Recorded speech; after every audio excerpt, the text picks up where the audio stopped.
Desde el Centro de Noticias de Caracol Televisión en Bogotá, esto es Noticias Caracol, edición del mediodía.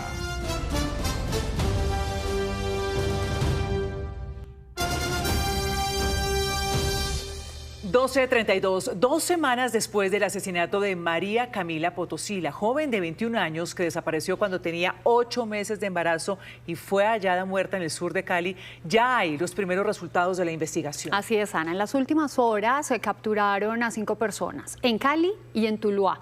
Todas son señaladas de estar implicadas en este homicidio. Por ahora no hay pistas de la bebé que esperaba la joven, por lo que los sospechosos deberán responder por varios delitos, entre ellos el de desaparición forzada. Nos vamos a enlazar con John Alex Henao para que nos cuente qué dicen las autoridades. John, adelante. Ana Milena, Alejandra, saludo especial también a la audiencia. Así es, de acuerdo a la información que han entregado las autoridades, se trata de 5 personas capturadas en operativos desplegados aquí en la ciudad de Cali y también en Andalucía, en el centro del Valle del Cauca. Estas personas presuntamente estarían o tendrían una relación directa con el crimen de María Camila Potosí. Entre estas se encuentra la joven que aparece o que conducía la motocicleta en la que también fue vista por última vez Camila el pasado 16 de julio. Se les judicializará por diferentes delitos, entre estos feminicidio agravado, secuestro simple, alteración de pruebas y uno muy relevante, desaparición forzada, pues el bebé que le fue extraído de su vientre aún no aparece. Aquí en este informe un recuento de los hechos. De María Camila Potosí. 10 días después del hallazgo del cuerpo de María Camila Potosí envuelto en sábanas y con aparentes signos de tortura a orillas del río Meléndez en el sur de Cali, las autoridades confirmaron la captura de 5 presuntos responsables del hecho. Entre ellos, la mujer que aparece en este video conduciendo una motocicleta en la que también iba a bordo María Camila el pasado 16 de julio sobre las 4 de la tarde.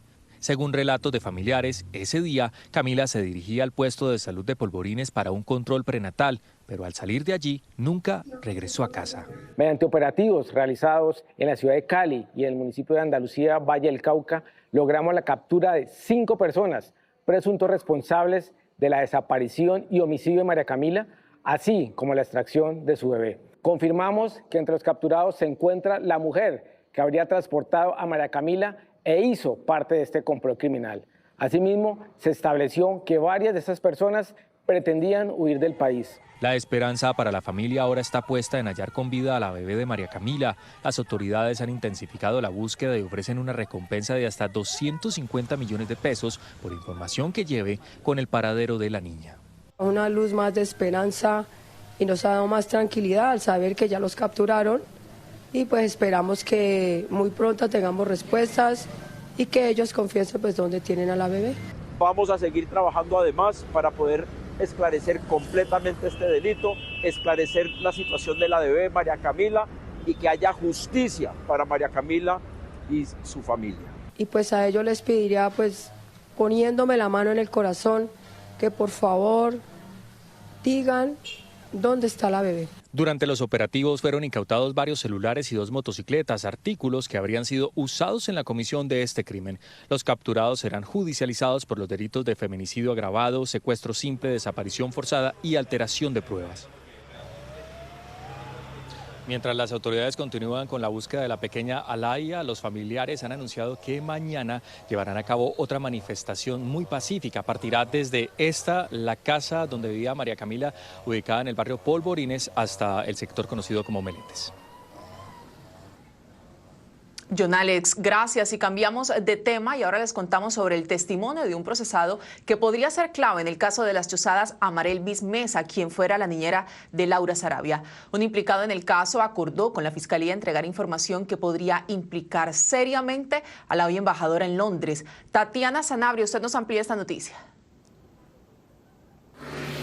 ¿Qué tal? Muy buenas tardes. Fuentes de la investigación señalan que este testimonio y este principio de oportunidad es determinante en el proceso. Se trata del capitán Mojica, quien en su momento, en la época de los hechos, integraba la SIJIN Bogotá. Ha manifestado que él testificará contra Laura Sarabia, asegurando que ella fue la que, al parecer, habría dado la orden para someter a pruebas de polígrafo de manera ilegal a Amarelvis Mesa. En el siguiente informe los detalles. Este documento es ahora clave dentro del caso por las interceptaciones y el sometimiento irregular a una prueba de polígrafo de Marelvis Mesa, la exniñera de Laura Sarabia, quien fuera la mano derecha del presidente Gustavo Petro al inicio de su gobierno. Se trata de un principio de oportunidad ya aprobado por un juez, en el cual el capitán de la policía, Óscar Leandro Mojica Cordón, asegura que detrás del uso irregular de un polígrafo contra la niñera estaba la entonces jefe de gabinete y hoy embajadora saliente del Reino Unido, Laura Sarabia. Según el documento, el testimonio de Óscar Leandro Mojica Cordón en los juicios orales que se surtan dentro de los procesos ya referidos permitirán dar cuenta de que en efecto fue la señora Laura Camila Sarabia quien dio la orden al coronel Feria de realizar la prueba de polígrafo a Marelvis Mesa, su empleada de servicio privada, para zanjar un presunto hurto de sus pertenencias personales, pero utilizando bienes del Estado dispuestos para otros fines. Los hechos ocurrieron en enero de 2023 cuando Laura Sarabia reportó el hurto de una maleta con dinero de su casa y señaló en principio a su niñera Marelvis Mesa como sospechosa y al parecer pidiendo ilegalmente que fuera sometida a una prueba de polígrafo que no estaba autorizada por autoridad alguna.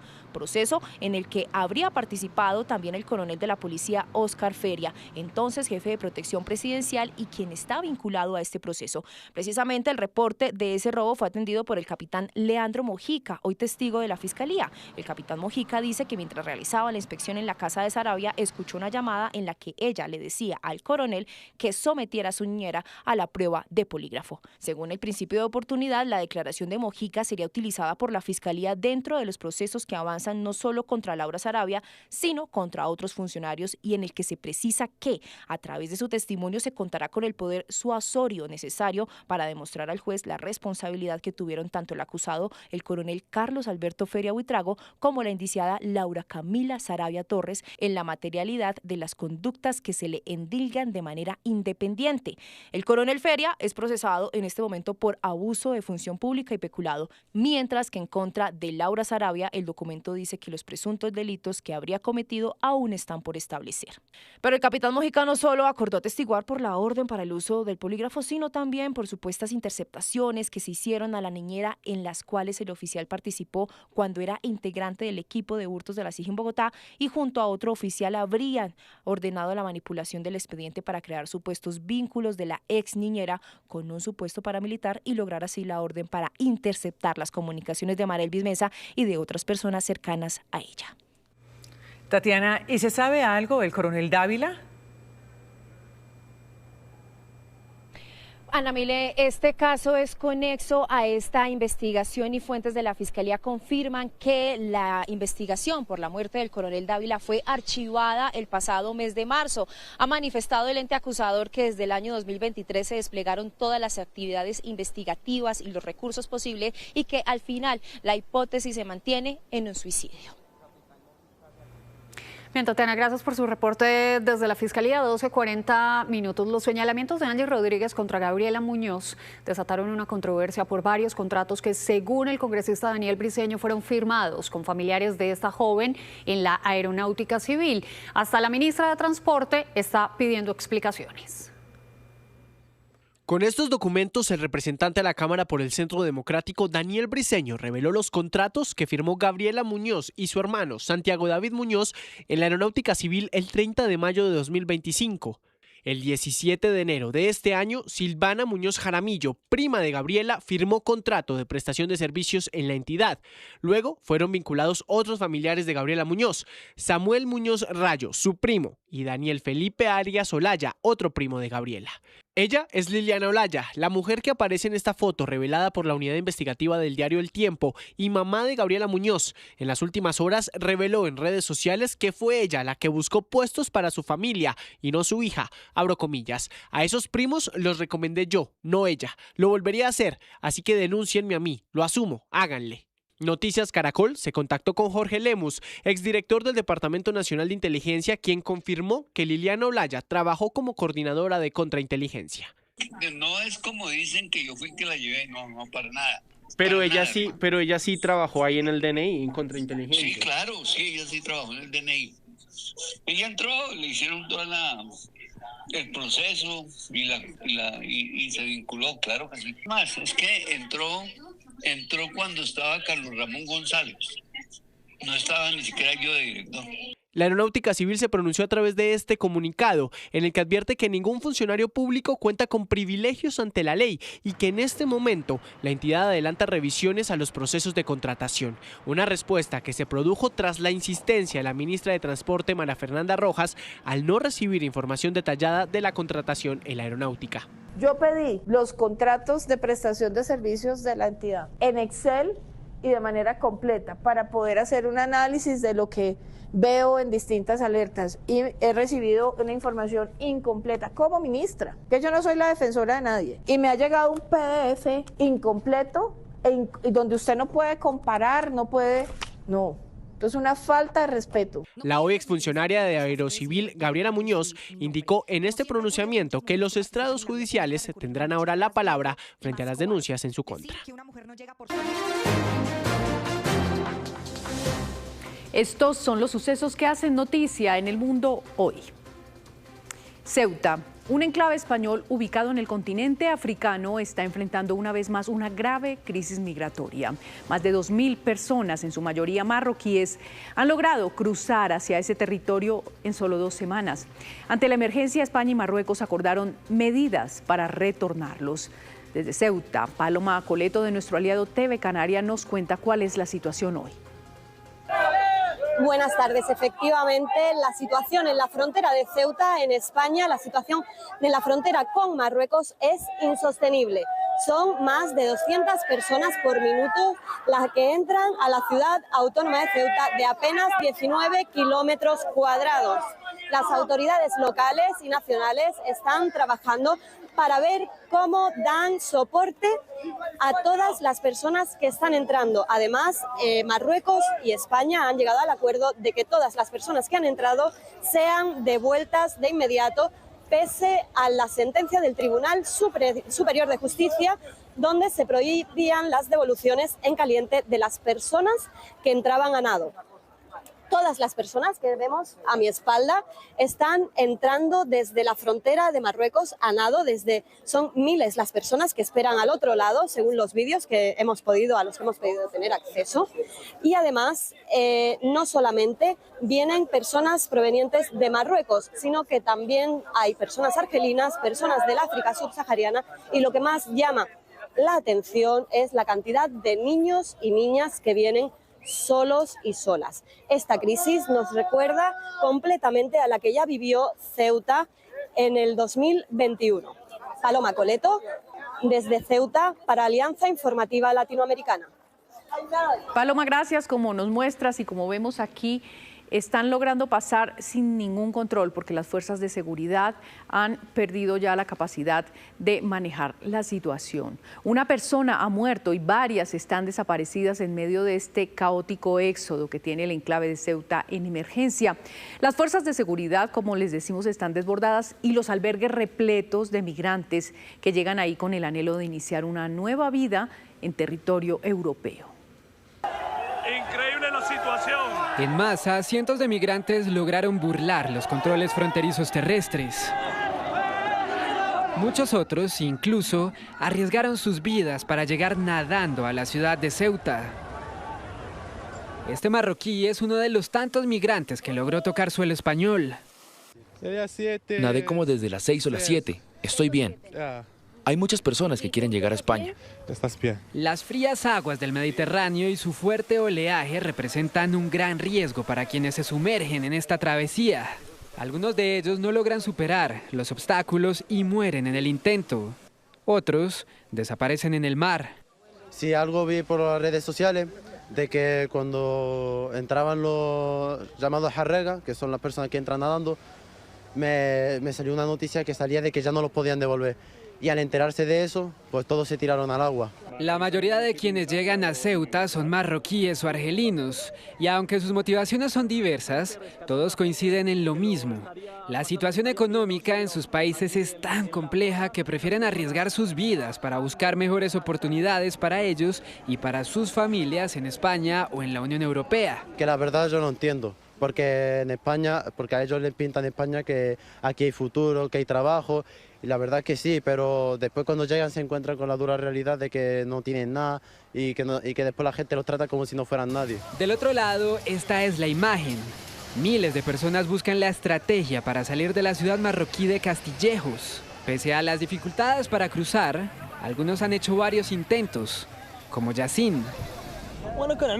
Mi sueldo no dura ni 3 días, te juro por Dios que no llega a 3 días. ¿Y cómo vivimos? ¿Qué le damos a los niños? ¿Cómo tenemos un coche? También queremos vivir un poco. ¿A dónde vamos al médico si nos enfermamos? No hay ni una mínima ayuda. El gobierno de Ceuta le pide a Madrid una declaración de emergencia nacional, así como un refuerzo de las fuerzas policiales y un despliegue del ejército. Mientras que el presidente del gobierno español, Pedro Sánchez, prometió medidas para recuperar la normalidad. ¿Pero qué es Ceuta y por qué este territorio es español? Para entender más sobre su ubicación y el problema migratorio que enfrenta, le preguntamos a María Teresa Aya, nuestra analista internacional. Teresita. Buenas tardes. La llegada de estos cerca de 2.000 migrantes no documentados a Ceuta, una ciudad que les cuento, tiene tan solo 19 kilómetros cuadrados, es decir, una ciudad del tamaño de lo que puede ser Itagüí en Antioquia o Soacha en Cundinamarca, y 90.000 habitantes, ha generado gran presión sobre las autoridades locales, pero también ha puesto la lupa sobre una frontera que es mucho más que una línea que divide a 2 países, Marruecos y España. Es una línea que es una frontera viva, por la que transitan día a día personas, en este caso descontroladamente, bienes y servicios. Es una línea que está bajo presión y que junto con Melilla es la única frontera terrestre que tiene la Unión Europea en África. ¿Por qué hablamos de Ceuta como un territorio español europeo en África? Les cuento.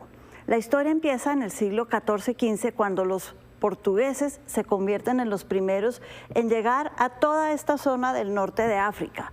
En 1578, Felipe II, rey de España, hereda el trono portugués y se hace a él. Es decir, durante algunos años, la península ibérica, Portugal y España tuvieron un mismo rey. Esto no duró mucho. 1640 se dividen y los habitantes de Ceuta y de Melilla deciden quedarse bajo la corona española, no portuguesa, y desde entonces son territorio español. Nunca fueron territorio francés, por ejemplo, cuando Francia colonizó Marruecos. Por eso, cuando ese país se independiza en 1956, no incluye ni a Melilla ni a Ceuta dentro de su territorio. Son españoles. Esto los convierte, de hecho, en un gran imán económico hoy para aquellos jóvenes que están buscando una mejor oportunidad económica. Un imán económico sobre todo para los que buscan ese primer empleo, que dicen en Marruecos, a pesar de la educación que puedan tener, no se les da fácil. Es un gran puente que hay entre la Unión Europea en Ceuta, España, y África hacia el resto del continente en el norte. Un puente muy difícil de gestionar, de gobernar y de controlar. A esta hora permanecen en Bucaramanga los 7 militares que resultaron heridos luego de un ataque con dron que se perpetró en zona rural del municipio de Norosí, en el sur de Bolívar. Las autoridades confirmaron que 6 soldados profesionales y un suboficial resultaron afectados por este atentado mientras adelantaban operaciones militares en una vereda conocida como Campanario. Bueno, tenemos información por medio de los órganos de seguridad del Estado que hasta el momento se encuentran reportados en lo largo y ancho del departamento de Bolívar 10 ataques con estos equipos tecnológicos. La instrucción del señor gobernador es hacerle frente a la arremetida que estos grupos en el territorio están ejerciendo.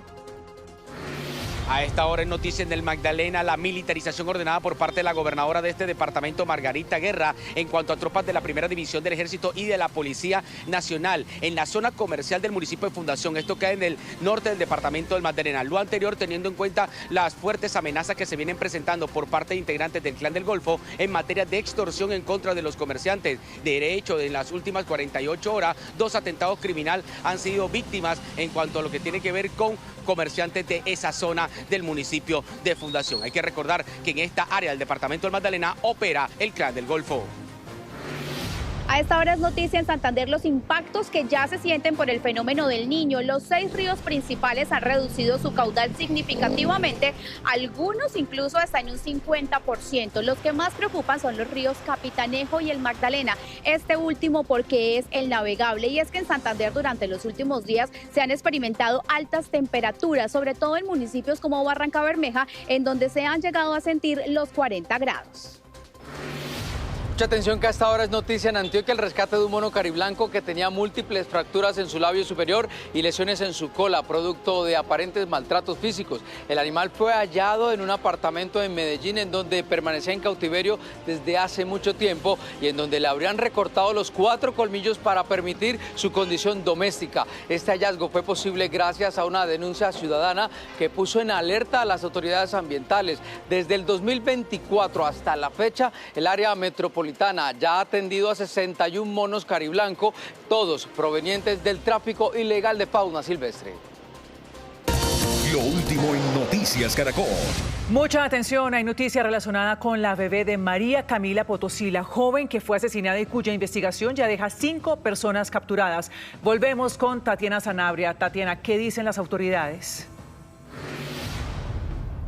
Mucha atención porque agentes del CTI de la Fiscalía le acaban de reportar al fiscal del caso que fueron encontrados en una zona boscosa los restos de una bebé de 10 meses, de casi 8 meses de gestación. Lo que dice la investigación es que esto se logra gracias a una georreferenciación de cámaras de seguridad y testimonios recolectados en las últimas horas. La Fiscalía ha solicitado al Instituto Nacional de Medicina Legal que analice estos restos para que sea la entidad que ratifique ese vínculo entre el cadáver y la madre del menor. Estaríamos hablando de Camila Potosí, elementos que serán aportados a la audiencia de judicialización de las 5 personas capturadas y en poder de la Fiscalía en este momento.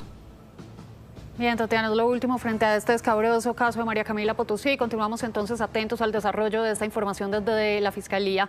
12:54 minutos. El presidente electo Abelardo de las Priella tiene hoy su 8ª parada de empalmes regionales, esta vez en Cundinamarca. Nicole Buitrago nos cuenta cómo avanza esa jornada. Nicole. Alejandra, muy buenas tardes. Mire, a esta hora acaba de terminar este empalme territorial con el departamento de Cundinamarca, presidido por el presidente electo Abelardo de las Priella. Lo han acompañado varios de sus ministros designados en estas conversaciones que han tenido con el gobernador de Cundinamarca. Han estado presentes 16 alcaldes de diferentes municipios del departamento que le han expresado las necesidades al gobierno entrante en materia de seguridad, de los usos de los recursos públicos y, por supuesto, de inversiones para infraestructura y vías de acceso a los diferentes municipios. Pero hay que decir, Alejandra, que en medio de esta reunión hay algo muy importante y es que se dio un encuentro clave entre el gobierno entrante, el segundo encuentro de este gobierno con el Banco Interamericano de Desarrollo. Su vicepresidenta ha manifestado la intención inicial precisamente de invertir en Colombia, de ayudar a la productividad y a la eficacia del uso de los recursos públicos. Escuchemos. El Banco Interamericano de Desarrollo está mostrando su respaldo decidido a todos los proyectos que durante 4 años han estado ahí congelados. Vamos a recuperar el tiempo perdido porque tenemos la confianza de los organismos multilaterales. Gracias, señora vicepresidenta, por estar aquí y por el apoyo del BID. Presidente, muy agradecida con usted y con su vicepresidente y ministros por esta excelente oportunidad de venir a transmitirle la voluntad, el interés y el apoyo decidido del BID a su agenda de gobierno. Tenemos el conocimiento, la experiencia, la voluntad y los recursos para acompañar a Colombia y a su gobierno en esta nueva etapa que inicia. Y puede ayudarnos especialmente en materia de sostenibilidad fiscal. En materia de crecimiento económico, con énfasis en un programa tan importante como el programa para la altillanura de nuestro país. En materia de seguridad, especialmente, con ese foco, vamos a trabajar de la mano del BID. Hay que manifestar que son varios los puntos que tendrán inversión por parte del BID, la seguridad hídrica, la sostenibilidad energética y la capacidad de respuesta frente al fenómeno del Niño que ya viene para esta región. Hay que manifestar también que ya se ve aquí movimiento de lo que serían los anuncios para el departamento de Cundinamarca, muy atentos también a los 2 ministerios que faltan por designar, y hay que también mencionar que después de esta reunión habrá un consejo de ministros en la ciudad de Barranquilla. Todo el gabinete en su totalidad se va a quedar en esa ciudad para pasar a un cónclave que se llevará a cabo durante todo el fin de semana, lo que ha denominado el gobierno entrante como un retiro espiritual a una semana de la posesión presidencial. Nicole, pues precisamente la preparación para la posesión presidencial del próximo 7 de agosto ya está en marcha. En Cali, las autoridades adelantan un consejo de seguridad para definir el dispositivo que va a proteger a la ciudad y garantizar el normal desarrollo de la ceremonia. Valentina Gallego, ¿cuáles son las principales medidas que se van a implementar? Hola, buenas tardes. Pues miren, a pesar de que sigue avanzando este Consejo de Seguridad donde hace presencia el Ministerio de Defensa, las autoridades locales, Gobernación, Alcaldía, conocimos una de las medidas y es que en total son 29 pelotones los que estarán desplegados por toda la ciudad para precisamente garantizar la seguridad. Pero además, el fin de semana van a llegar el grupo de fuerzas especiales con el fin de que puedan custodiar las zonas claves: Aeropuerto Alfonso Bonilla Aragón, las autopistas de conexiones entre municipios, el Arena USC y por supuesto donde van a estar desplegados todos los invitados. Esperan más de 6.000 personas en la capital vallecaucana. Con equipos antidrones desplegados, vehículos tácticos, el sistema de vigilancia aérea Raptor de la Gobernación, el grupo de fuerzas especiales, nuevos hombres de ejército y policía y la implementación de corredores seguros, las autoridades blindan a Cali y el departamento del Valle del Cauca para la posesión presidencial prevista para el próximo 7 de agosto. Una de las medidas de seguridad más estrictas es la protección del espacio aéreo con la prohibición del uso de drones antes, durante y después del acto protocolario. El Arena USC, auditorio donde se llevará a cabo la posesión, será custodiado con un circuito especial de cámaras de videovigilancia. Las autoridades mantienen vigente una recompensa de hasta 500 millones de pesos para quien brinde información que ayuda a las autoridades a anticiparse y prevenir algún acto terrorista. Aquí todos los sectores en este momento están en reuniones, creando estrategias precisamente para tener respuestas positivas ante este importante evento que nunca se ha visto. Además, se va a generar un importante impacto económico, principalmente en el sector gastronómico. Se espera que aumenten hasta 2.000 millones de pesos de ingresos en la ciudad. En Cali esperamos con agrado la visita de cerca de 6.000 personas que llegarán a nuestra ciudad de diferentes partes del mundo en misiones diplomáticas, también invitados nacionales y sus equipos de trabajo. Esta oportunidad es histórica para la ciudad. Tendremos la oportunidad de mostrar esa capacidad de albergar grandes eventos, en este caso la posesión presidencial del presidente electo Abelardo de la Espriella. Esto significa para la ciudad en términos económicos un aumento en 2.000 millones de pesos para el sector gastronómico, lo que incentiva este motor de desarrollo para nuestra región. A este impacto se le suma la generación de nuevos empleos, pero además también se va a ver beneficiado el sector de turismo y de transporte. Valentina, eso en Cali, pero aquí en el Congreso ya comenzó también la logística para su traslado a Cali para la posesión del presidente electo Abelardo de la Espriella. El gobierno no prestará aviones para el desplazamiento de los congresistas, por lo que ese costo será asumido por el Senado y la Cámara de Representantes. Ahora la discusión se centra en los gastos que deberá asumir el legislativo para este desplazamiento. Lo que comenzó como una discusión por descentralizar el poder y trasladar la toma de juramento del presidente electo Abelardo de la Espriella a la ciudad de Cali, hoy gira en torno a voces encontradas sobre vuelos, hospedaje y otros gastos que son necesarios para trasladar al Congreso en pleno el próximo 7 de agosto. Por ahora, fuentes en el Capitolio Nacional nos confirman que los desplazamientos serán en vuelos comerciales y que se usará el presupuesto semanal destinado a trasladar a los congresistas a las regiones. Todos deberán estar el miércoles en Bogotá para asistir a las plenarias y el jueves volar a Cali. Y no podemos nosotros, así queramos o no está discusión si el presidente es a gusto de la mayoría o no. Los congresistas y el Congreso, que tienen el deber de reunirse, tienen el derecho a tener un tiquete desde su región hasta Bogotá. En este caso lo tendrían desde Bogotá a Cali, de Cali a su región, más o menos.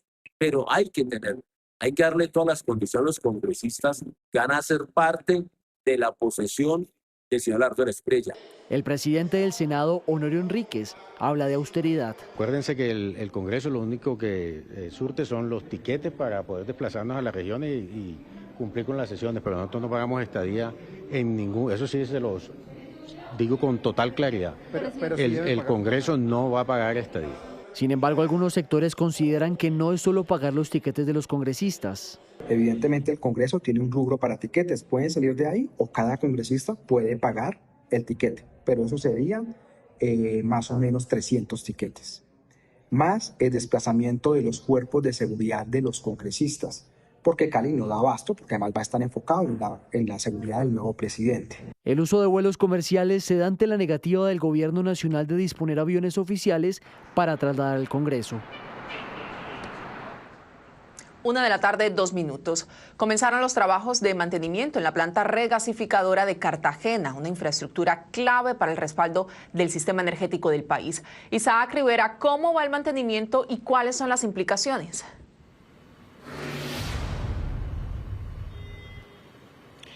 Hola, buenas tardes. A las 0 horas de este jueves arrancaron los trabajos de mantenimiento en la sociedad portuaria El Callao, donde está ubicada la terminal de regasificación de Cartagena, aquí en el corregimiento de Barú. Estos trabajos apenas empiezan por lo pronto. Es muy pronto decir cómo avanzan estos trabajos de intervención. Se van a extender hasta el próximo 13 de agosto. Eso quiere decir que durante estos 5 días esta planta no va a estar en operación, lo que representaría una ausencia de ese gas natural importado que llega al país. Y es por eso que las empresas aquí, por lo menos en la región Caribe, ya han adoptado planes de contingencia para abastecer la demanda de gas, pero también la seguridad energética, porque recordemos que ese gas es utilizado por las termoeléctricas para suministrar energía eléctrica. Dicen los gremios, los expertos, pues que el llamado puntual que coinciden estos gremios expertos es que pues el país necesita diversificar su matriz energética. Los gremios por lo pronto respaldaron la propuesta del gobierno nacional de adoptar la modalidad de teletrabajo para reducir el consumo energético.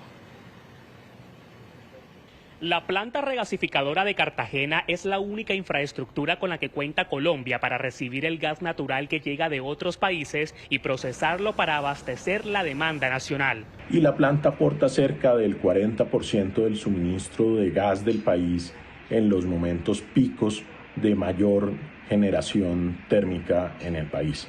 Este jueves inició un mantenimiento programado en esta planta que se extenderá hasta el próximo 3 de agosto con el objetivo de garantizar su buen funcionamiento. Se adelantó este mantenimiento que normalmente ocurre entre los meses de noviembre y octubre al mes de julio para que podamos tener la disponibilidad con la llegada del fenómeno del Niño de activar las plantas de generación térmicas ubicadas en el Caribe. La suspensión temporal de las operaciones obliga a las empresas, sobre todo en la región Caribe, a activar planes de contingencia para enfrentar una posible disminución en la disponibilidad del combustible. Muchas empresas en Cartagena de manera precavida previeron esta situación y también programaron mantenimientos en estos mismos días.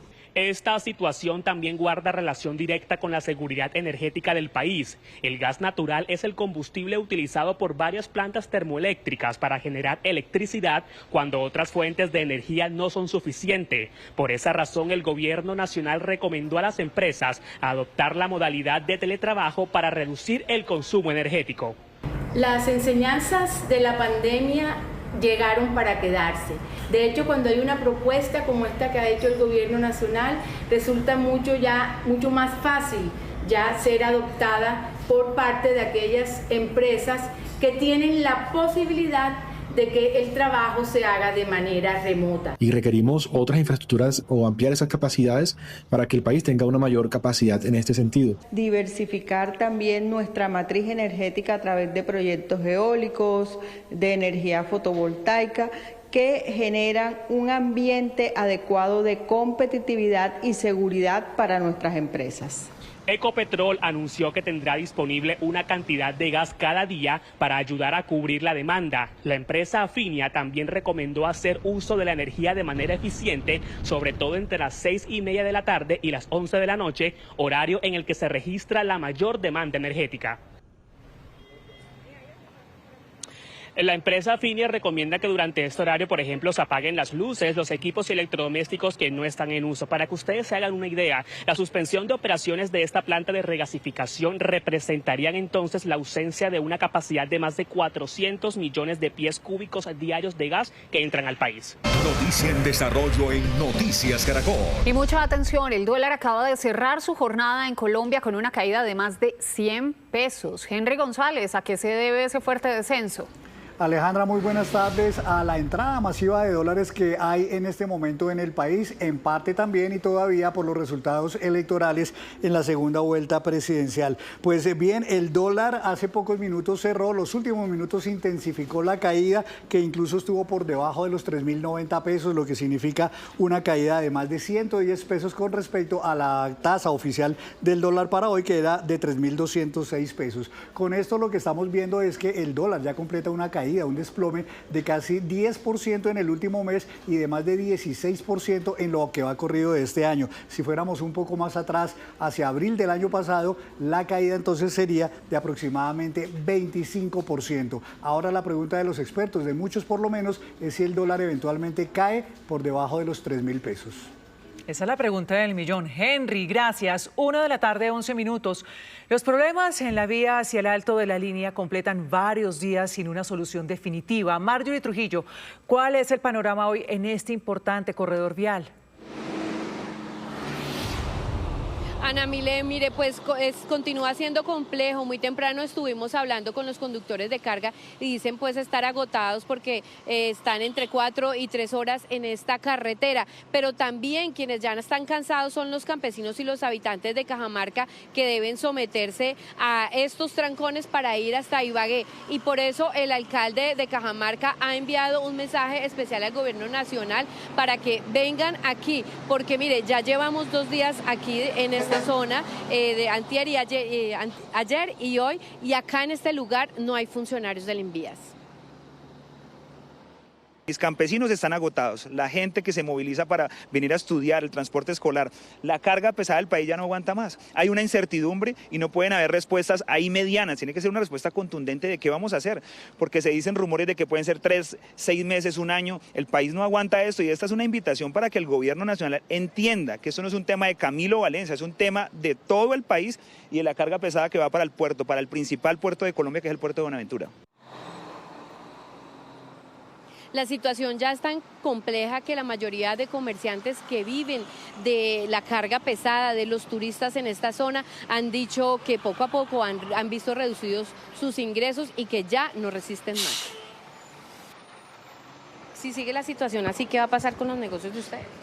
La verdad tocaría cerrar porque no nos dan los gastos. Las ventas no dan para suplir los gastos.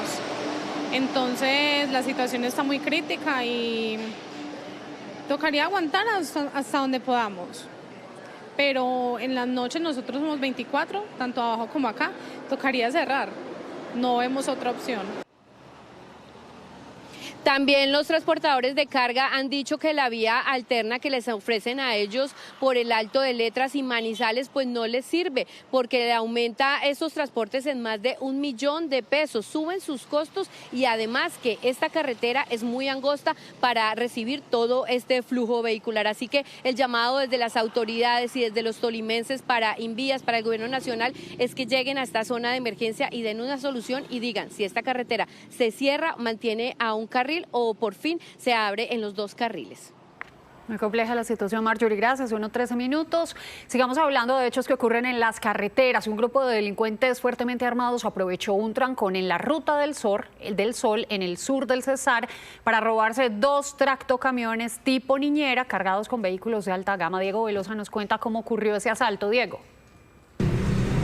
Este hecho se registró en el tramo vial que comunica al municipio de Pelaya con Aguachica. En esa zona, más exactamente en el corregimiento de La Mata, un grupo de manifestantes realizaba un bloqueo a la Ruta del Sol sector 2. Cuando ya se dio paso, los vehículos avanzaban lentamente y ese momento fue aprovechado por un grupo de delincuentes armados para interceptar estas 2 niñeras y posteriormente llevárselas con rumbo desconocido. Hasta el momento no se ha podido establecer el número de vehículos exacto que se llevaron. Sin embargo, expertos aseguran que este tipo de tractocamiones, conocidos como niñeras o nodrizas, pueden transportar entre 8 y 12 vehículos. La delicada situación de orden público que se está viviendo aquí en el sur del departamento del Cesar motivó un pronunciamiento de la Asamblea Departamental. Se dio el hurto de 2 tractocamiones tipo niñera con más de 20 vehículos de alta gama. Hoy hacemos el llamado enérgico al gobierno nacional para que refuerce la seguridad y tome cartas en el asunto, porque en este importante corredor estratégico del sur del Cesar y del país no se pueden seguir presentando hechos que afecten la tranquilidad de la ciudadanía, de los transportadores y de la comunidad en general. En este momento el Ejército y la Policía realizan pesquisas en toda el área para tratar de recuperar estos vehículos y también identificar y capturar a los responsables del asalto. Ante el complejo panorama de orden público en varias zonas del país, una de las prioridades del gobierno entrante es fortalecer el control territorial. Por eso la Asociación de Oficiales en Retiro de las Fuerzas Militares hizo propuestas de seguridad. Paula Belalcázar, ¿de qué se tratan? Lucía, ¿qué tal? Muy buenas tardes. Pues esta propuesta está basada en la creación de una estrategia no solamente enfocada a nivel militar, que claramente las operaciones son necesarias en cada uno de los territorios, sino también basada en un estudio y diagnóstico en cada uno de los territorios, no solamente para combatir a los actores multicrimen, sino para saber las necesidades de cada una de las regiones. Hay que decir que son 5 los pilares de esta propuesta que va a ser entregada al gobierno electo del presidente Abelardo de las Priella. Está basada en la creación de una política estructural de seguridad y defensa, también en un plan de justicia que esté articulada con la seguridad y, por supuesto, desmantelar las economías ilícitas de los grupos armados, seguido de un sistema penitenciario más robusto y, finalmente, la creación de un modelo de recuperación territorial en cada una de las regiones. Escuchemos. Lo que estamos viviendo en los territorios, que es producto precisamente de cómo fue la política de seguridad y de paz de este gobierno, no nos deja ningún producto rescatable. Lo que vemos nosotros acá son cifras muy complejas en cuanto a la seguridad. Así que creo que aquí hay que aplicar una nueva receta, un nuevo modelo, que es lo que nosotros estamos proponiendo. Un Estado articulado, con política clara de seguridad, pero también con una articulación entre los demás poderes del Estado para poder atender la necesidad. Ahora bien, ante esta crítica situación que escuchábamos hace un momento, dicen los generales en retiro y todos los uniformados que es importante no solamente el fortalecimiento de la inteligencia militar, sino de cada una de las capacidades, que va a ser el reto clave para el próximo gobierno. Lo que estamos llamando la atención es que no todos los territorios tenemos problemas. Regularmente hemos venido aplicando soluciones similares para todos los territorios y es un error. Entonces lo que estamos hoy advirtiendo es que hay que comprender el territorio y hay que comprenderlo desde las comunidades, que son las que verdaderamente saben el problema. ¿Por dónde empezar? Imagínense. Primero, hay que actuar en estos 100 días. Toda la población está esperanzada que esos anuncios de inseguridad que los restablezcamos. Ese es un por donde empezar. No podemos irnos para todos los territorios, tenemos que seleccionar terrenos críticos, decisivos, por donde empezar. Segundo, sin capacidades, ¿cómo hacemos? Fuerza pública, es muy evidente que tenemos muy apagadas las capacidades.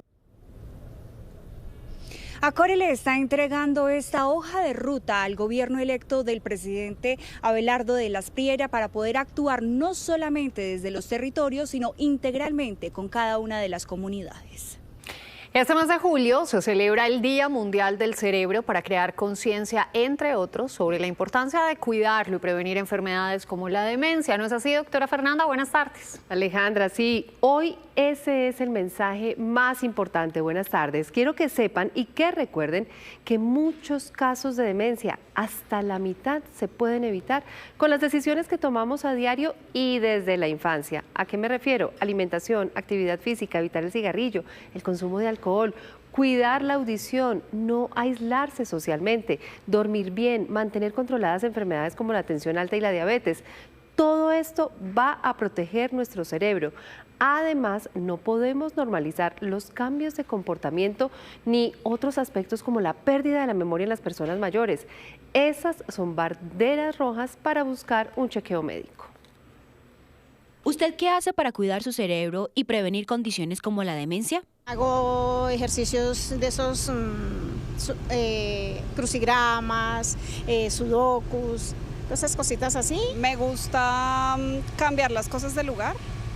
Siento que eso me ayuda como a ejercitar. Básicamente alimentación saludable, leo bastante. Leer, tratar de tener un entretenimiento sano para estar en tranquilidad. Es que desarrollar una demencia no es una sentencia. Tenga muy presente que casi la mitad de los casos de demencia se pueden evitar. Sabemos que hasta el 45% de los casos de demencia podrían ser prevenidos desde etapas incluso de la primera parte de la vida.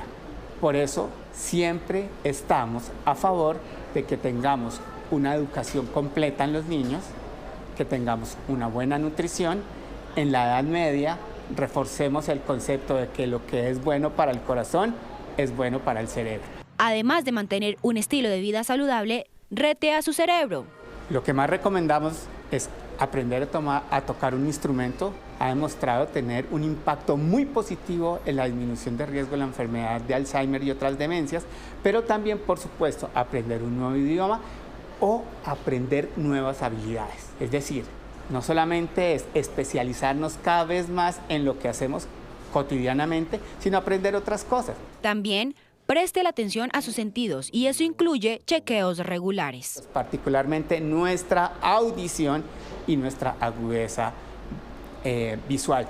Sabemos que las personas que tienen daño en su aparato de audición en la juventud o durante su etapa de adulto mayor pueden tener más riesgo de demencia. Y ojo, la depresión y el aislamiento social también son factores de riesgo que podemos evitar y que nos pueden llevar a que sea menos frecuente la aparición de los trastornos neurocognitivos. Y por supuesto, no normalice la pérdida de memoria. Hay casos en los que olvidar deja de ser normal. Cuando hay algún cambio en la forma en que las personas actúan, se comportan o piensan, son señales de que algo no está bien. Olvidar hace parte del aprendizaje. Podemos decir que olvidar puede ser normal, pero cuando los olvidos alteran el normal funcionamiento de una persona, son la primera señal de alarma que puede haber para las enfermedades degenerativas. En estos casos de alteraciones de memoria hay que consultar al médico antes de recurrir a prácticas tan populares como el consumo de vitaminas. Necesitamos todas las vitaminas para tener un buen desarrollo de nuestro cerebro, pero estas solo las formulamos cuando hay déficit. Se ha demostrado que los pacientes que toman vitaminas sin una indicación médica o sin un déficit pueden tener mayor riesgo de realizar problemas cognitivos versus los que no toman. Nunca es tarde para empezar a cuidar su cerebro. Hoy, 1 de cada 10 personas mayores de 60 años es diagnosticada con algún tipo de demencia. Quiero insistir en el tema de la audición. No escuchar bien aísla y entre más severa sea la pérdida auditiva, mayor es el riesgo de desarrollar demencia. Y este es un factor que podemos intervenir y modificar a tiempo. Pero muchos, por ejemplo, rechazan el uso de los audífonos y esta es una herramienta clave de tratamiento. Feliz tarde.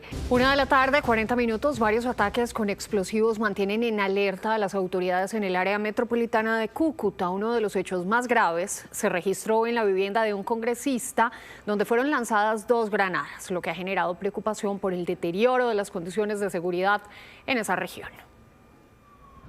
En el área metropolitana de Cúcuta se reforzaron las vías tras los recientes ataques con explosivos contra la policía. Los 2 uniformados heridos en la vía entre El Zulia y el municipio de Sardinata fueron dados de alta de la Clínica Médica Duarte.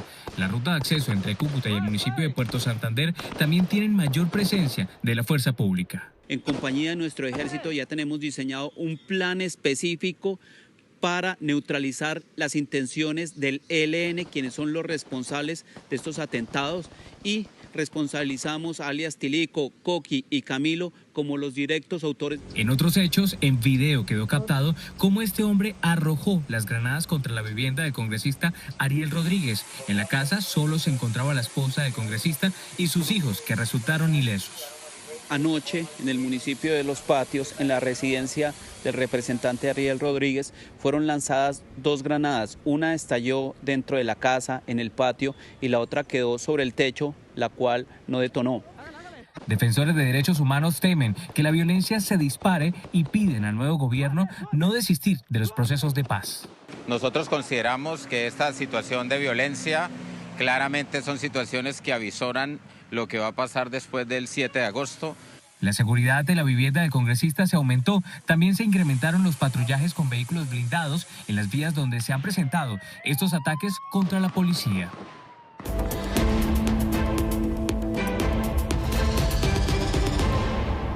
Estos son los sucesos que hacen noticia en el mundo hoy. Como les contamos al inicio de esta emisión, han pasado 37 días desde que el doble evento sísmico que sacudió Venezuela causó más de 5.500 muertes, más de 17.000 heridos y una estela de devastación. Y ahora comienza una dolorosa etapa. Volvemos con Beatriz Adrián a La Guaira. Beatriz, ¿de qué se trata?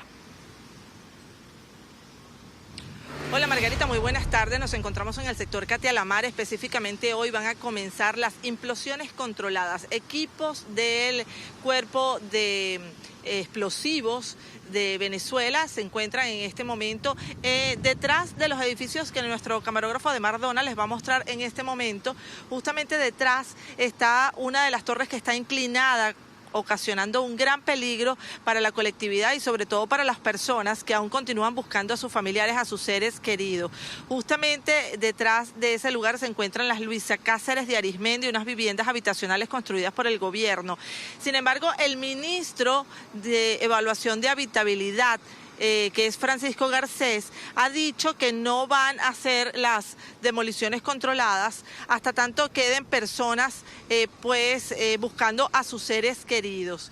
Aquí en este lugar también hay personas que se han congregado, funcionarios de la Guardia Nacional que tienen trancado el paso y como ustedes pueden apreciar hay personas que están esperando para ver el momento que va a ocurrir, nos dicen dentro de pocos minutos, el momento de la implosión. Justamente ustedes pueden ver allí a las personas que están esperando de grabar con sus celulares este preciso instante cuando ocurra la demolición controlada. Vamos a escuchar lo que decían algunas personas que intentaron pasar, pero obviamente por razones de seguridad les impidieron el acceso y que traían donativos para este lugar. Básicamente se está haciendo como un acordonamiento de la zona por medidas de seguridad. Asumimos pues que es para tratar de preservar la vida de los que están presentes. Pueden haber muchas vibraciones en el lugar por la explosión que va a haber por la implosión del edificio en cuestión.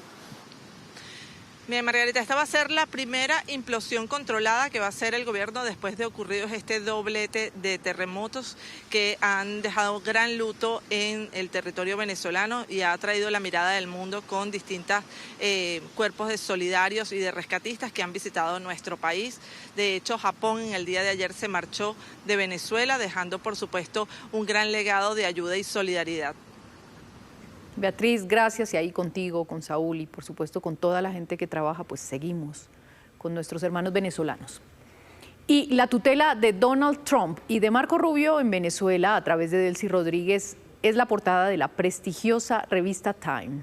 En una entrevista, la presidenta interina asegura que aunque las decisiones más importantes las consulta con Rubio, no ha cedido la soberanía de su país.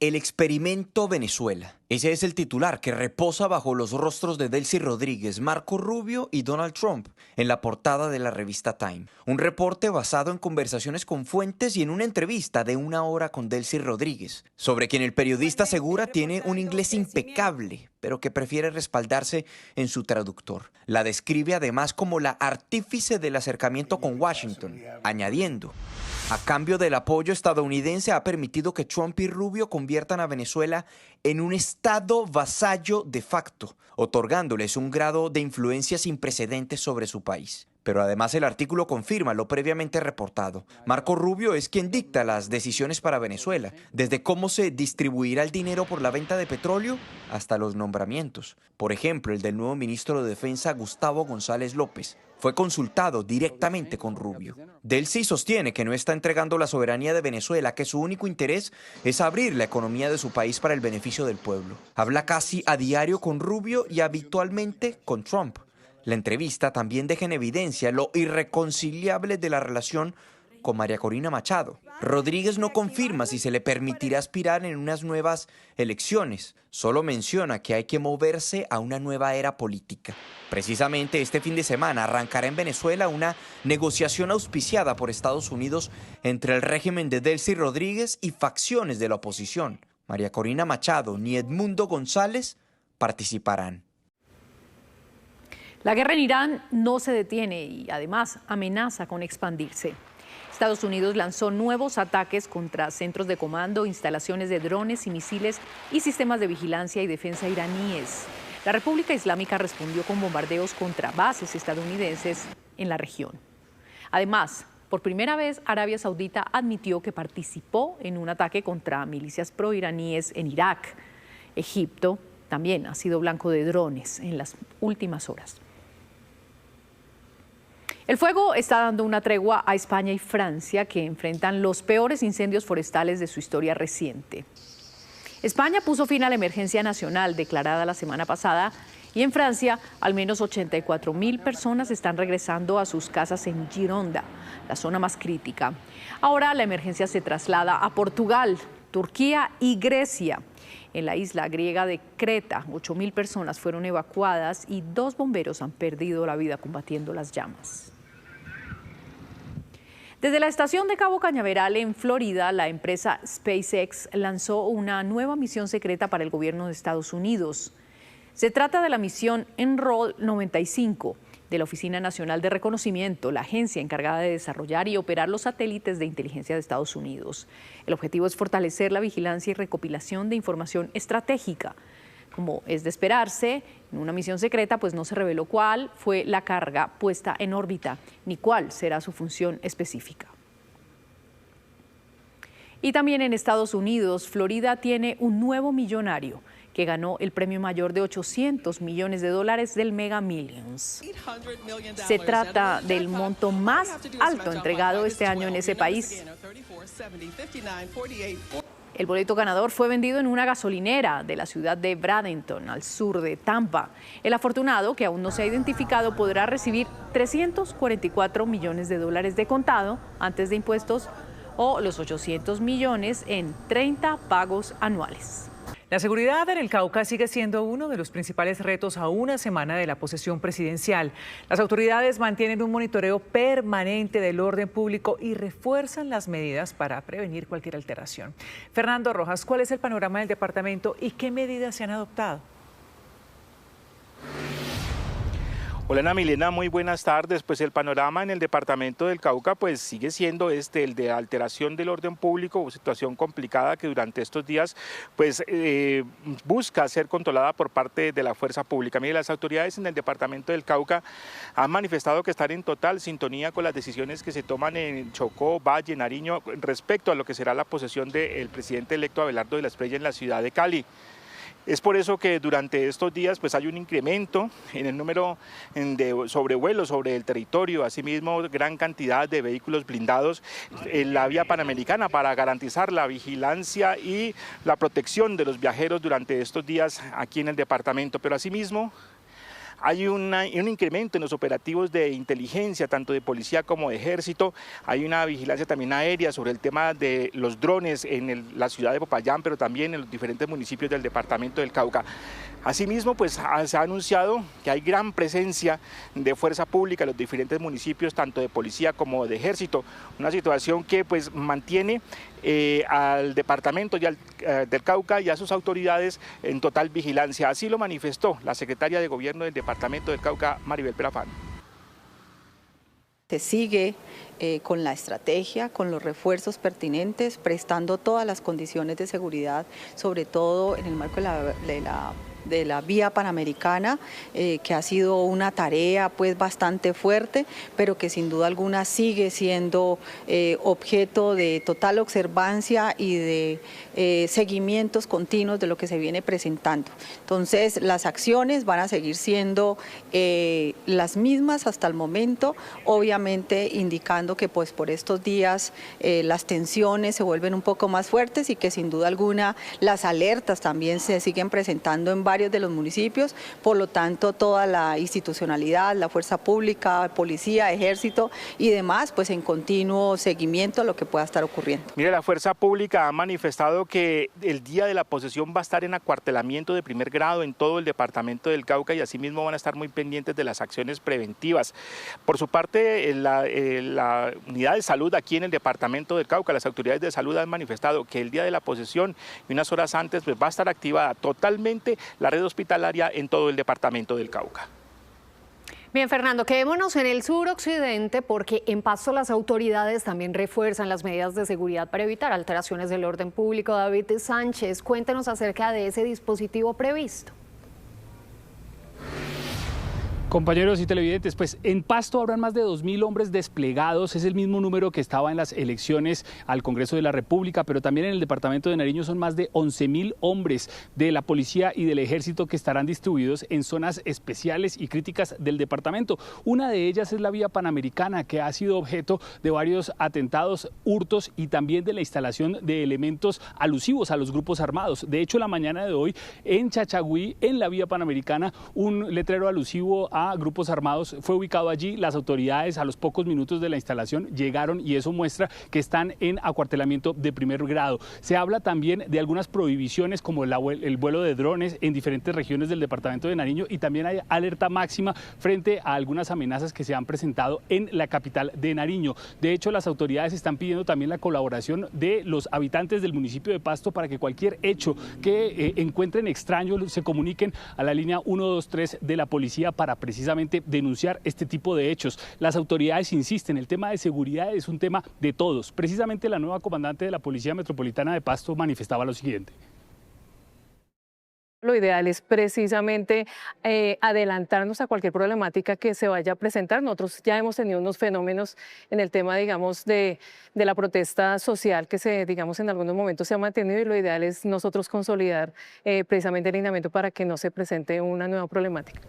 En las últimas horas se conoció también el hecho de presiones de algunos actores armados en la zona de Cordillera y por ello allí, en los municipios de Policarpa, Leiva, se están planteando medidas especiales para esta posesión del próximo 7 de agosto. David, gracias. En otros temas, hoy se conoció un informe del Centro de Pensamiento Así Vamos en Salud que refleja una crisis institucional en este sector durante el gobierno de Gustavo Petro. Su director, Augusto Galán, habló del deterioro de las clínicas y hospitales y de la crisis financiera que afecta directamente a los usuarios de salud. Esto dijo en Noticias Caracol en Vivo. ¿Qué sistema recibimos 4 años después? Pues realmente desde el punto de vista financiero, pues las citas oficiales lo que muestran es un deterioro muy significativo en diferentes aspectos. En primer lugar, el tema patrimonial. Se partía el sistema hace 4 años de un patrimonio limitado, estrecho. Había algunas EPS que tenían patrimonios negativos. El resultado general era pues un equilibrio, pero el deterioro posterior y particularmente después de las intervenciones, pues nos condujo a un patrimonio que está por el orden de menos 16.84 billones de pesos. Con corte a diciembre de 2025. Con corte a marzo del 2026 ya está por el orden de 18.6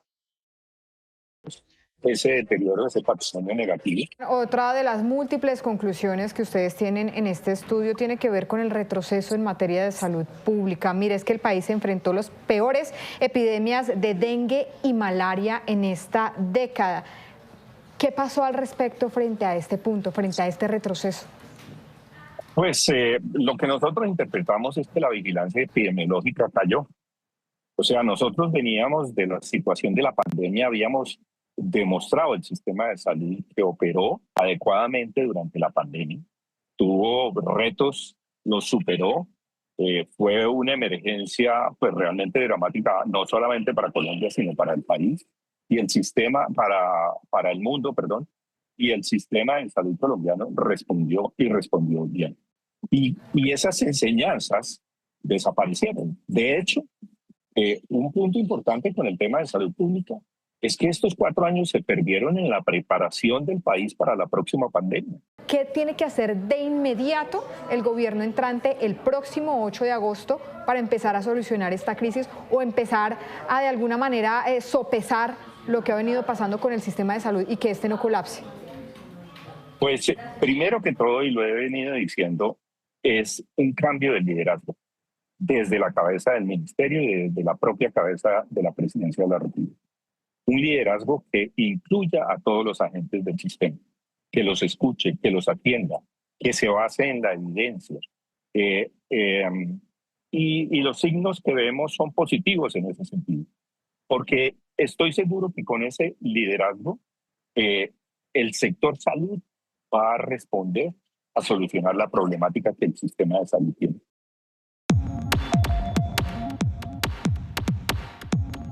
¿Cuál es el problema más urgente del sector salud que debería priorizar desde el 7 de agosto el gobierno de la Espriella? Los leemos en @noticiascaracol. De otra parte, el Congreso de la República ya tiene en sus manos el proyecto del Presupuesto General de la Nación para el próximo año, que presenta un faltante de 30 billones de pesos.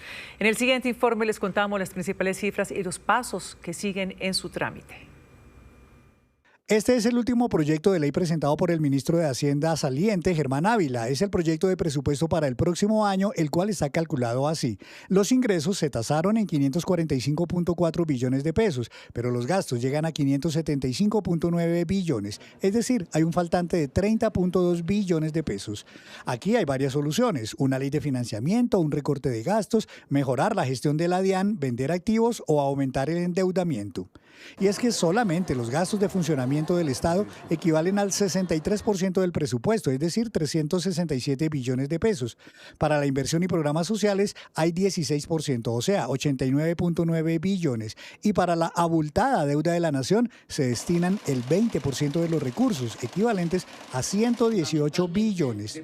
Aquí hay algo alarmante. Para abonar a esas deudas se destinan 27.6 billones de pesos y para pagar los intereses de la deuda 87.7 billones. Por sectores, los que más se llevan dinero son educación, 79 billones, salud, 77, trabajo, 52, defensa, 33 y hacienda, 26 billones.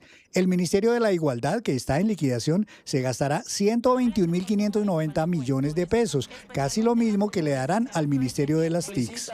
Ahora el Congreso tiene hasta el 15 de agosto para devolverle el proyecto al gobierno si lo ve necesario.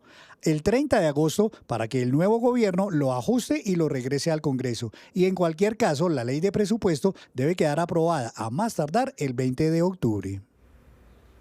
Y el dólar sigue bajando en Colombia y hoy se acerca a los 3.100 pesos, lo que significa una caída del 16% solo este año. Una situación que favorece a quienes compran dólares. Les contamos cómo aprovechar este momento para adquirir la moneda estadounidense a través de nuevas opciones que hay en el mercado. Hasta hace poco la única opción era ir a comprar dólares a una casa de cambio, pero ahora el furor está en comprar dólares digitales, donde su precio puede ser hasta 200 pesos más bajo que el dólar físico. Aplicaciones móviles como Litio, Wenia, Global 66, Arc y Plenty permiten comprar dólares digitales más baratos. Son dólares estadounidenses que existen de forma digital y tienen un valor 1 a 1 con el dólar real. Una de sus principales ventajas es la tasa. Las casas de cambio te pueden estar ofreciendo casi 300 pesos más caro. No requiere ningún pago de mensualidad ni ningún cobro inicial. Lo que hacemos nosotros es que permitimos a cualquier colombiano acceder a un dólar, lo pueden comprar pagando por métodos que ya conocen como PSE, Ahora agregamos Breve, que es importante dado que Breve es un método muy conocido en Colombia. Mientras que en promedio en las casas de cambio el dólar se vende hoy por encima de los 3.300 pesos, veamos la oferta de estas aplicaciones digitales. Estas apps le entregan una tarjeta de débito física o virtual que le servirá para pagar sus compras en cualquier parte del mundo, así como retirar en cajeros en la moneda local del país donde esté. O simplemente para ahorrar para viajes o necesidades futuras. Pagar en comercios físicos o pagar en comercios virtuales uno a uno, y este uno a uno quiere decir que si lo que están comprando vale $5, pues 5 USDW le restamos de su saldo. Los clientes van a poder tener sus dólares en su cuenta y cuando los quieran utilizar los pueden retirar, pero mientras tanto estos dólares van a estar creciendo hasta el 6% efectivo anual. Otro beneficio que brindan algunas de estas aplicaciones es que le dan una rentabilidad de entre el 4% y el 8% por tener sus dólares ahorrados. Recuerde siempre verificar las condiciones de cada aplicación y leer comentarios de otros usuarios para ir a la fija con sus dólares digitales. A las 2 de la tarde, 30 minutos, hablamos del Caribe. Preocupados por los incendios forestales que frecuentemente se registran en el Viaparque Isla Salamanca, las autoridades aquí en Barranquilla crearon una mesa permanente para proteger ese ecosistema. Margarita Ariza nos tiene más detalles. Hola, ¿qué tal? Pues les cuento que es una mesa técnica permanente integrada por las autoridades ambientales de Barranquilla, Atlántico y el departamento del Magdalena, así como también los cuerpos de bomberos de Barranquilla y Sitio Nuevo, el Ministerio de Ambiente y la Fiscalía General de la Nación, entidades que no solamente se encargarán de prevenir y atacar los incendios, sino también de analizar las situaciones que afectan esta reserva natural. Imágenes como esta, en las que arde la vegetación en la vía Parque Isla Salamanca, son las que buscan evitar las autoridades ambientales de Atlántico y Magdalena. Es algo bastante nocivo para la salud de los habitantes aquí en Barranquilla y también para el medio ambiente, bastante amenazador. Para ello se logró instalar una mesa permanente en la que entidades de los dos departamentos se articularán con el fin de prevenir y atender las emergencias por incendio oportunamente. En la misma se están articulando y revisando las competencias que se van a determinar para poder trazar una hoja de ruta en todo lo que tiene que ver con estas emergencias que tanto afectan la calidad de vida de los barranquilleros. Se busca ante todo robustecer la capacidad de respuesta para proteger uno de los ecosistemas más importantes de la región Caribe. Ya establecimos unas primeras acciones que vamos a desarrollar en el lapso de un mes para de esta manera volver a reunirnos, hacerle seguimientos y seguir en esta tarea preventiva de que se generen incendios en el Parque Isla Vía de Salamanca, inclusive con el agravante de que tenemos un fenómeno del Niño importante que se está presentando. A través de la mesa permanente se consolidará un acuerdo que permita brindar apoyo policial y militar en el área protegida. Y al complejo panorama por las altas temperaturas en Santa Marta se suman los cortes del servicio de energía eléctrica que reportan sus habitantes. La empresa Aire anunció suspensiones del servicio en 80 barrios durante 2 días. Winton de Farías, ¿a qué se deben esos cortes?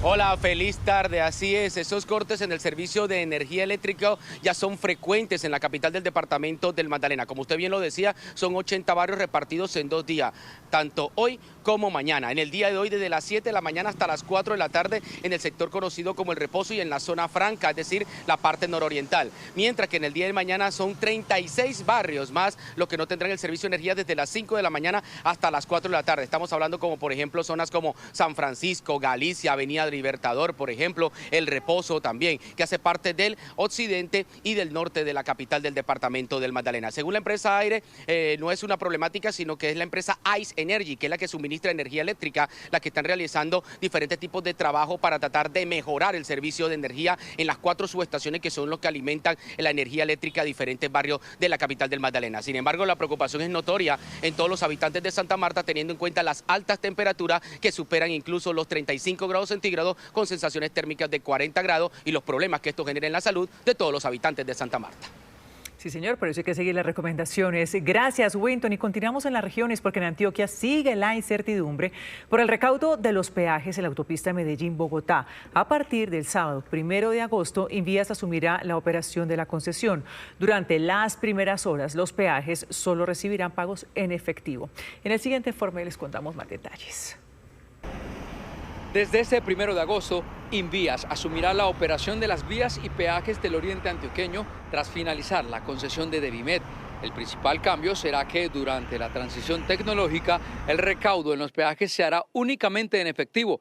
Transportadores advierten que la medida podría afectar la movilidad y la competitividad de la región. Desde la Asociación de Transportadores de Pasajeros ATPA hacemos un llamado respetuoso al gobierno nacional para que garantice una transición responsable antes de la reversión de la concesión de Devimed. Invías aseguró que el pago solo en efectivo será temporal mientras finaliza la migración de sus sistemas. Pese a ello, gremios insisten en que el instituto no tendría la capacidad para asumir estos corredores. El mismo Invías lo ha manifestado, no tener ni los recursos ni los contratos suficientes para poder asumir integralmente esta operación. Por eso solicitamos que ninguna reversión se materialice antes de garantizar la atención de emergencias, el mantenimiento, la ejecución de las obras que el Oriente necesita. Es momento de tomar decisiones y entender cuáles son las mejores para el futuro de la infraestructura de nuestro departamento. El gobernador de Antioquia pidió garantizar el buen estado de estas vías durante la transición. Se debe preservar el alto estándar y garantizar a mis paisanos vías seguras y bien conservadas. El instituto, entidad que se ha comprometido también con una transición ágil para el pago electrónico de los peajes, debe actuar con prontitud. Los peajes que se verán afectados son el de Copacabana, ubicado en la autopista Medellín-Bogotá a la altura de Guarde, y el de Las Palmas, entre Medellín y el oriente de Antioquia. Varias familias en el municipio de Girón, en Santander, denunciaron que sus viviendas están en riesgo de colapso por unas enormes grietas que aparecieron en las paredes. Esta situación se habría iniciado tras la construcción de una pantalla anclada por parte de la Unidad Nacional de Gestión de Riesgo. Con tristeza, Dioselina Luque ve como la casa que con esfuerzo su mamá construyó hace 20 años está a punto de derrumbarse. Estas enormes grietas empezaron a aparecer en toda la vivienda. Pues estamos muy graves, la verdad estamos pasando una situación ahorita, mire como tengo estas grietas, se cae un dedo, ya eso se ve todo para afuera. La preocupación de nosotros, la verdad, es que en cualquier momento se puede caer la casa. La situación se registra en el barrio Luis Alberto Quintero, etapa 2 del municipio de Girón, donde 7 viviendas más están en la misma condición. Mi casa está terrible, ya completamente corriéndose hacia adelante y ya no hayamos qué hacer, doctora. Ya no hayamos qué hacer, ¿a quién acudir? Estamos muy angustiados, preocupados, no sabemos qué hacer porque la alcaldía francamente no ha venido a hacernos la visita. Nosotros pedimos que por favor vengan y nos ayuden porque ya francamente ya no podemos estar ahí. Según la comunidad, la situación inició desde hace unos 3 años tras la construcción de esta pantalla anclada por parte de la Unidad Nacional de Gestión del Riesgo. Esta pantalla se construyó por parte de la Unidad de Gestión del Riesgo con el fin de evitar que las casas de la parte de arriba del barrio Luis Alberto Quintero se vinieran, pero lamentablemente ese trabajo también afectó a las casas de la parte de abajo. Los afectados esperan una respuesta de la Unidad Nacional de Gestión del Riesgo para el arreglo de sus viviendas que con mucho sacrificio construyeron hace más de 20 años. A esta hora es noticia una nueva alerta sobre el abastecimiento de gas en todo el territorio nacional. Llega desde la Bolsa Mercantil y desde el Consejo Nacional de Operación de Gas, que dicen que ese déficit de gas que hoy tenemos en el país, que es entre un 20 y un 30%, podría aumentar entre un 2 y un 10% en marzo del 2027 si no entran los proyectos de importación previstos para ese año. Y una alerta que cobra una especial relevancia cuando la planta regasificadora a través de la cual se importa gas, la única en el país, está al límite. A esta hora es noticia en el Magdalena el sentido de fallo condenatorio a prisión en contra de Luis Tete Samper, quien fungió como alcalde del municipio de Ciénaga entre los años 2012 y 2016. El ex mandatario fue hallado culpable y condenado a 102 meses de prisión por no llenar los requisitos legales vigentes en cuanto a un contrato o un convenio firmado en el año 2015, en lo que favorecería a un plan nutricional de las comunidades indígenas en lo que tiene que ver con infancia y adolescencia. Hasta el momento no ha sido capturado, pero en las próximas horas saldrá la orden de captura, ya sea para que Fiscalía o Policía capture al exmandatario. A esta hora es noticia en Santander el reconocimiento que recibió el US como hospital universitario, un hecho histórico para el centro asistencial más importante del nororiente colombiano. La certificación fue entregada por el Comité Intersectorial para el Talento Humano en Salud tras demostrar la integración entre la asistencia médica, la formación, la docencia y la investigación de los profesionales de la salud. Con este logro, el US se convierte en el hospital universitario número 33 del país y sigue fortaleciendo la formación de los estudiantes de la Facultad de Salud de la Universidad Industrial de Santander. Noticia en desarrollo en Noticias Caracol. Ahora son las 3 de la tarde, 12 minutos, y ya terminó el empalme regional entre el presidente electo Abelardo de la Espriella y las autoridades de Cundinamarca. Hay varios anuncios. Nicole Buitrago, usted nos cuenta. Alejandra, varios anuncios y un buen ambiente después de este empalme territorial aquí en el Cubo de Colsubsidio. Ha dicho el gobernador de Cundinamarca, Jorge Emilio Rey, que sienten satisfacción con este primer encuentro con el gobierno entrante porque son varios los puntos frente a la inversión en materia de infraestructura, la recuperación del sistema de salud y sobre todo también priorizar los proyectos para el sector agrícola. Después de esta conversación de casi 3 horas, pues se marca una primera línea de trabajo. Todos los alcaldes, los 116, deben presentar los proyectos que son prioridad de aquí al 15 de septiembre para que ese día el gobierno entrante determine cuáles podrán ponerse en funcionamiento. Pero hubo anuncios también sobre 3 nuevos nombramientos. Estamos hablando de la doctora Sandra Besudo, ambientalista y naturalista colombo-francesa. Además, ha sido reconocida como alta consejera presidencial en temas de biodiversidad y gestión ambiental. Actualmente es la fundadora y directora de la Fundación Malpelo y otros ecosistemas marinos. Ella será la directora de Parques Nacionales Naturales. También anunció quién estará a cargo de la dirección de la ANI y del Fondo Nacional del Ahorro. Escuchemos. La doctora Sandra Besudo será nuestra directora de Parques Naturales Nacionales de Colombia, una autoridad, Sandra, gracias. El doctor Ricardo Ayerbe será el presidente de la Agencia Nacional de Infraestructura, ANI. El doctor Marco Acosta, concejal de Bogotá, será nuestro presidente del Fondo Nacional del Ahorro.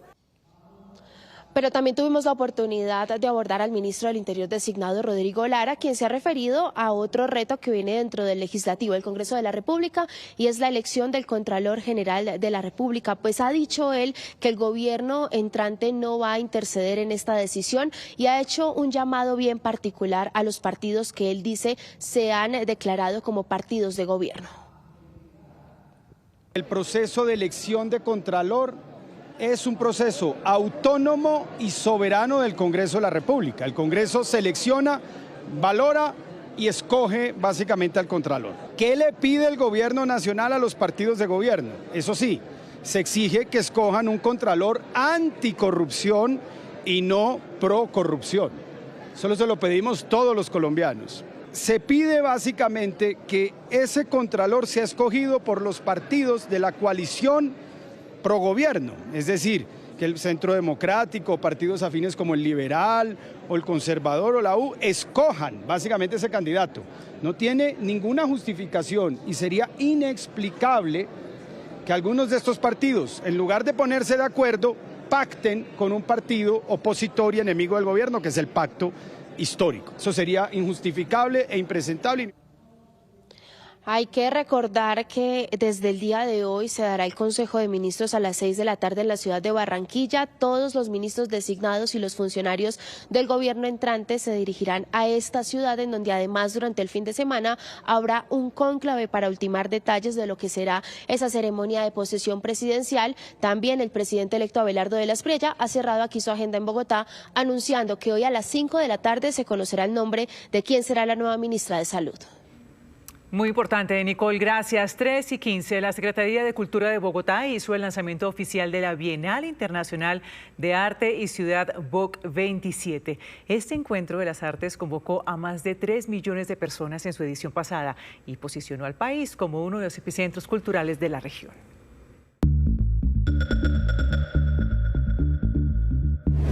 Tras el rotundo éxito de la Bienal Internacional BOC 25, la cartera cultural del distrito anunció la llegada de la BOC 27 para los meses de septiembre y octubre del año entrante.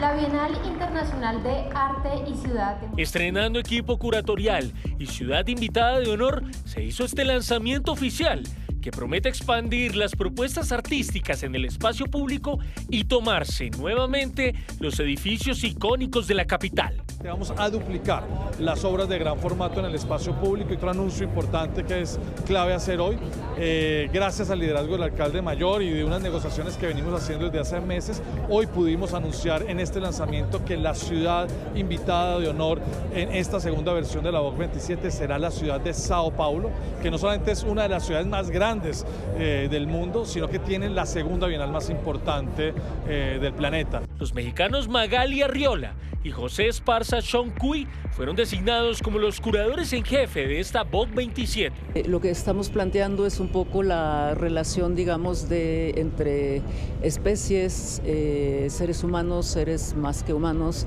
y el entorno, ¿no? Es decir, el entorno construido o el entorno natural. Y pensar la ciudad un poco como este receptáculo de relatos y de historias con las que queremos que la gente se familiarice. La Bienal, comprometida con el fomento del talento local, también lanzó 51 incentivos para creadores. Bolsa concursable de 1.000 millones de pesos para artistas locales aquí de la Casa de Bogotá. El eje ambiental, el Palacio de San Francisco, el Archivo Nacional, la Biblioteca Virgilio Barco y otras estructuras emblemáticas de Bogotá se configurarán nuevamente para ser esas anfitrionas de este evento que une realidades a través del arte. Y en Barrancabermeja, en Santander, un ingeniero y un músico dedicaron 2 décadas a investigar la historia de la cumbia más famosa del mundo, la Pollera Colorá. El resultado es un libro que reúne anécdotas y curiosidades alrededor de este ícono de la música tropical. Un libro de 137 páginas reconstruye tras 23 años de investigación el verdadero origen de la Pollera Colorá. Sus autores sostienen que esta cumbia nació de la unión del talento de 3 músicos caribeños en la Barrancabermeja petrolera.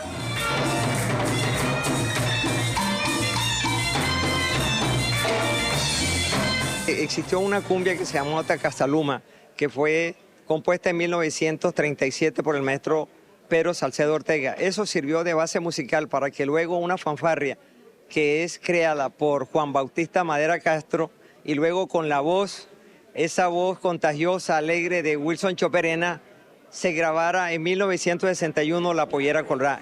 Relata Benito Guerra en su libro Así se coció la Pollera Colorá que en esta casa de día funcionaba un restaurante y de noche el bar Hawái. Aquí empezó la historia de la Pollera Colorá.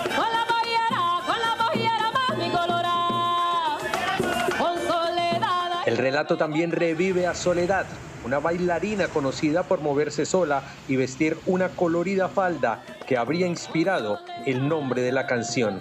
El título de La Pollera Colorá se lo pone Wilson Choperena, porque la fanfarria no tenía nombre.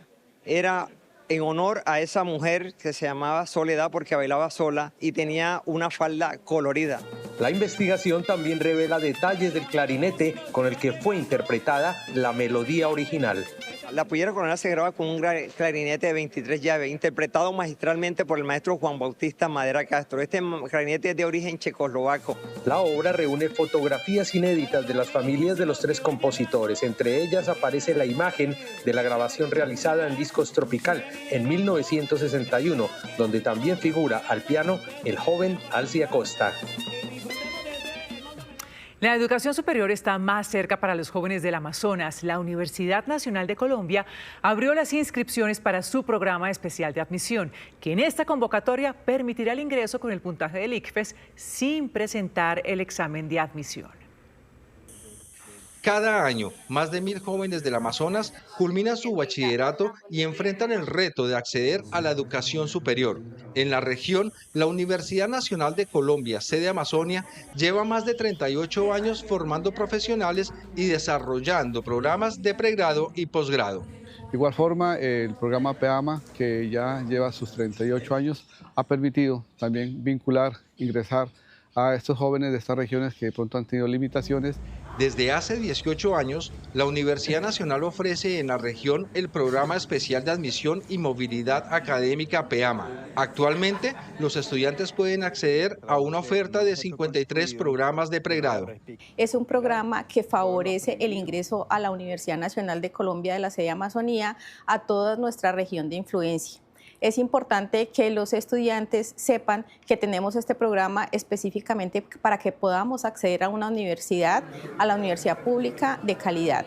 No es necesario presentar la prueba de admisión. El ingreso se realizará a través de los puntajes de la prueba del ICFES o prueba Saber 11. El requisito es ser egresado de un colegio público o pertenecer a población indígena. Viajar a ciudades del interior del país representa un desafío económico y familiar, especialmente para los jóvenes indígenas que viven en comunidades y zonas apartadas del Amazonas. Eso nos evita que nos transportemos al interior del país, ahorrándonos en alojamiento, transporte y vivienda. Eso también representa una ayuda grandísima para nuestras familias y para nosotros. Los aspirantes tienen hasta el próximo 19 de agosto para realizar su inscripción y postularse al programa. A ustedes gracias por su sintonía. 3:28 de la tarde terminamos esta emisión de noticias. Para las 7 de la noche los esperamos en una nueva emisión informativa. Pueden conectarse con los hechos del día a partir de este momento en nuestras plataformas digitales. Ahí está la invitación. Sí, señora, ahí está Pablo Arango Robledo. En el canal Caracol ya viene Ciudad Lejana. Esto es Noticias Caracol. Primero la gente. Feliz tarde. Chao, para todos. feliz tarde.